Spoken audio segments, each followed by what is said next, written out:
എൻ്റെ ഒരു സുഹൃത്ത് ഏനാത്തുണ്ട്. 10ാം ക്ലാസ് വരെ എൻ്റെ കൂടെ പഠിച്ച വളരെ സാധാരണക്കാരനായ ചെറുപ്പക്കാരൻ. അവൻ കളിച്ചുകൊണ്ടിരുന്നപ്പോൾ കാലെന്ന് മറിഞ്ഞു വീണിട്ട് അവനെ നേരെ ആശുപത്രി കൊണ്ടുപോയി കട്ടിലേക്ക് നിവർന്ന് കിടക്കുകയാണ്.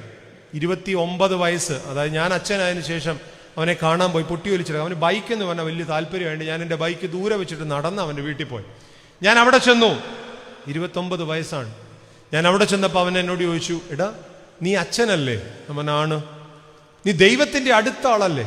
അവനാ ദൈവത്തോട് പോയി ചോദിക്കേ. എനിക്കറിയില്ല, ഞാൻ അച്ഛനാന്ന് മാത്രം എനിക്കറിയാം. ദൈവത്തെ ഇഷ്ടപ്പെടുന്നുണ്ടെന്നും എനിക്കറിയാം. ഇതൊന്നുമല്ല, എനിക്കൊരു കാര്യം അറിയണം. എന്താ നീ കാര്യം അറിയണം? അപ്പം നമ്മൾ സർവജ്ഞ പീഠം കയറിയ പോലെ അവനോട് ചോദിച്ചു, നിനക്ക് എന്താ അറിയണ്ടേ? ചോദിച്ചോളാൻ പറഞ്ഞു. അവനൊരൊറ്റ വാചകത്തിൽ ചോദിച്ചു, ഞാൻ എന്നാ ചത്തുപോകുന്നത് നിനക്കൊന്ന് പറയാമോ?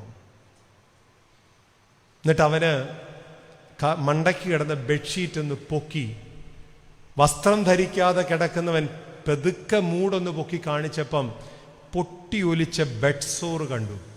എൻ്റെ കൂടെ പഠിച്ചവനാ. അവൻ എന്നോട് പറഞ്ഞു, എടാ അച്ഛാ, സഹിക്കാൻ വയ്യാഞ്ഞിട്ടാടാ ഞാൻ ആ ചോദ്യം ചോദിച്ചത്. എൻ്റെ അപ്പൻ്റെ സർവ്വസമ്പാദ്യവും എനിക്ക് വേണ്ടി ചെലവിട്ട് കഴിഞ്ഞ് എന്നെ ഒന്ന് നേരെ നിർത്താൻ വേണ്ടി എൻ്റെ അമ്മയ്ക്കൊരു കല്യാണത്തിനായിട്ട് മറ്റൊരു നല്ല കാര്യത്തിനും പാം വയ്യ, എന്നെ ശുശ്രൂഷിക്കണമെന്ന് പറഞ്ഞു കിടന്നിട്ട് എൻ്റെ മൂത്തവൻ ഒരു കല്യാണം വരുന്നില്ല. കാരണം അവൻ കല്യാണം കഴിച്ചു വരുന്ന പെണ്ണ് എന്നെയും കൂടെ നോക്കണമെന്ന് പറഞ്ഞിട്ടുണ്ട്. ഇന്ന് ചത്തുപോയാൽ അത്രയും ഭാഗ്യമാടാ എനിക്ക്. അതുകൊണ്ടാടാ അച്ഛാ ഞാൻ നിന്നോട് ചോദിച്ചത്, ഞാൻ എന്നാ ചത്തുപോകുന്നതെന്ന്. ഒന്ന് ആലോചിച്ച് നോക്കിയേ. ഇന്ന് നമ്മളെ എടുക്കാനും പിടിക്കാനും നമ്മളെ കൊണ്ടു നടക്കാനൊക്കെ ആരൊക്കെ ഉണ്ടെന്നറിയാമോ? എത്ര പേര് വേണം?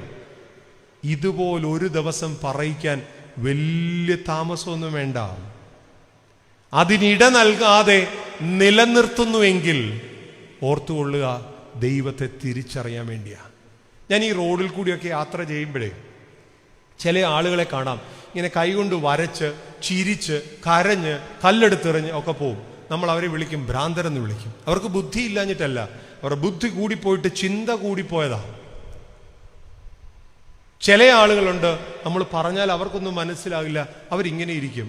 അവരെഴുന്നേക്കാൻ പറഞ്ഞാൽ അവരിയ്ക്കും, ഇരിക്കാൻ പറഞ്ഞാൽ അവർ എഴുന്നേക്കും. അവർക്ക് ബുദ്ധി ഇല്ലാഞ്ഞിട്ടാ. ഞാൻ ഇവരെ കാണുമ്പോൾ മനസ്സിൽ പാടിപ്പോവും, നിന്നതല്ല നാം, ദൈവം നമ്മെ നിർത്തിയതാ. സംശയിക്കരുത്, ദൈവം നിർത്തിയതാ. നിന്നതാണെന്ന് ആർക്കെങ്കിലും തോന്നെങ്കിൽ വീഴ്ത്താൻ ദൈവത്തിന് അറിയാം. 2, സ്കൂളിലേക്ക്, കടമ്പനാട് കത്തീഡ്രലിന്റെ ഉടമസ്ഥയിലുള്ള സ്കൂളിലേക്ക് ഞാൻ കയറിപ്പോകുമ്പം എൻ്റെ ഗുരുനാഥൻ പ്രൊഫസർ PJ ജേക്കബ് എന്നെ ഇവിടെ പറഞ്ഞിട്ടുണ്ട്, അച്ഛാ, അദ്ദേഹം ഒരു മറ്റു സഭക്കാരനാ, ഏത് സഭയെന്ന് ഞാൻ പറയണില്ല. അദ്ദേഹം എന്നോട് പറഞ്ഞിട്ടുണ്ട്, അച്ഛാ, സ്കൂളിൻ്റെ പടിയിലോട്ട് വണ്ടി ഓടിച്ച് കയറുമ്പം അച്ഛൻ ഓർത്തോണം, ഇതുപോലെ ഒരുപാട് പേര്, ഇതിനേക്കാൾ കഴിവുള്ളവര്, വിദ്യാഭ്യാസമുള്ളവര് ഒക്കെ ഉണ്ടായിട്ട് അച്ഛനൊരു ജോലി ദൈവം തന്നതാ.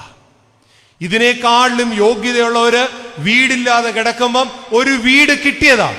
ഇതിനേക്കാളും യോഗ്യതയുള്ളവര് ഇന്നും എൻ്റെ സ്റ്റാഫ് റൂമിലേക്ക് കടന്നു വന്ന്, അച്ഛാ, മകളെ പഠിപ്പിക്കാനാണ്, ഭക്ഷണം കഴിക്കാനാണെന്ന് പറഞ്ഞ് ഇരക്കാൻ അവസരം ഉണ്ടാക്കിയപ്പം ദൈവം എനിക്ക് അതിനൊന്നും അവസരം ഉണ്ടാക്കാതിരിക്കുമ്പം ഓർത്തുകൊള്ളുക, നേടിയതല്ല,